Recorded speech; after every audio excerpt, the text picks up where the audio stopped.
नमस्कार दोस्तों, मैं हूं अमित। स्वागत करता हूं आप सभी का आपके इस यूट्यूब चैनल नॉलेज नोर में। दोस्तों, मेरे व्यूअर ने जानना चाहा है कि इंडियन रेलवेज की WAB-12 लोकोमोटिव पर उसके लोको सेट का नाम क्यों नहीं लिखा रहता है, जबकि बाकी सारे लोकोमोटिव पर उसके लोको सेट का नाम लिखा जाता है। तो दोस्तों, अगर आप सभी के दिमाग में भी यह सवाल आ रहा होगा तो इस वीडियो को पूरा देखिए, आपके सारे डाउट क्लियर हो जाएंगे। दोस्तों, इंडियन रेलवे में रेल यात्रा के दौरान अगर आपने लोकोमोटिव पर गौर किया होगा तो एक शहर का नाम लिखा होता है जो कि उस लोको शेड को रिप्रेजेंट करते हैं जहां पर उस लोकोमोटिव की मेंटेनेंस यानी कि रखरखाव की जाती है।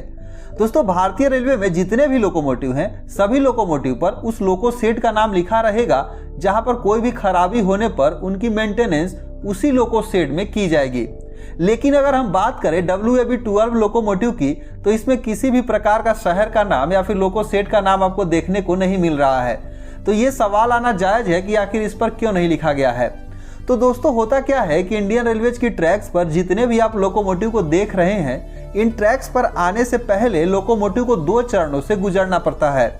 पहला है जहां पर लोकोमोटिव बनाई जाती है, यानी कि कोई लोकोमोटिव फैक्ट्री जहां पर लोकोमोटिव का निर्माण किया जा रहा है, और यहाँ पर बनने के बाद जिस जोन में जितने लोकोमोटिव की जरूरत होती है, जरूरत के हिसाब से उस लोकोमोटिव को वहां पर भेज दिया जाता है।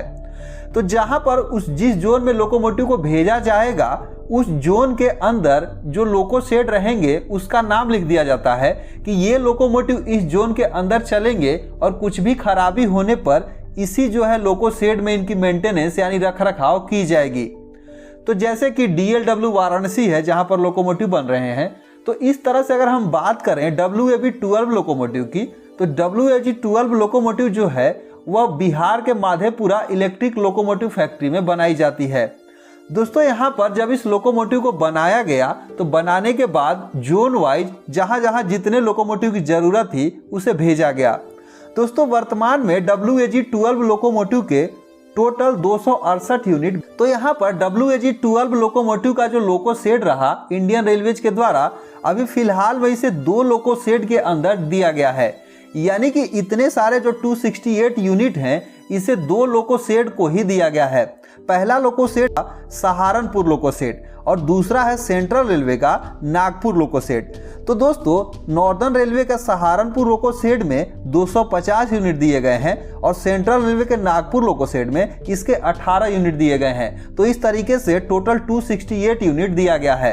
तो अगर आप इस लोकोमोटिव पे गौर करेंगे तो यहाँ पर आप पाएंगे कि ये जो नॉर्दर्न रेलवे यानी कि NR लिखा हुआ है और इसके बगल में SRE यानी कि इसका जो सहारनपुर का लोको कोड है स्टेशन का, तो इस कोड को दर्शाया गया है, यानी कि यह लोकोमोटिव नॉर्दर्न रेलवे के सहारनपुर लोको शेड के अंदर का है और यहीं पर इसकी मेंटेनेंस वगैरह की जाएगी।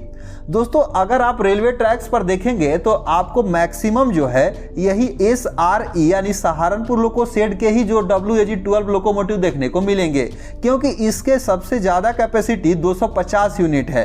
जबकि सेंट्रल रेलवे का नागपुर जो है जिसका यहाँ पर कोड NGP है, ये बहुत कम ही, क्योंकि इसके 18 यूनिट ही हैं जो कि सेंट्रल रेलवे तरफ ही देखने को आपको मिलेंगे और मैक्सिमम टाइप SRE लिखा रहेगा जो कि उस स्टेशन का यानी कि सहारनपुर का कोड है और उसी से यहाँ पर रिप्रेजेंट किया गया है।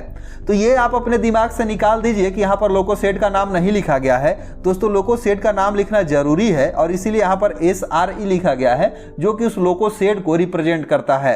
तो उम्मीद करते हैं आपको चीजें समझ में आई होगी कि WAG-12 जो लोकोमोटिव पर यहाँ पर लोको शेड का नाम किस तरह से लिखा गया है। फिर भी कोई डाउट हो तो कमेंट करके जरूर लिखिएगा। सो इस वीडियो में बस इतना ही, मिलते हैं एक दूसरे वीडियो में, तब तक के लिए धन्यवाद।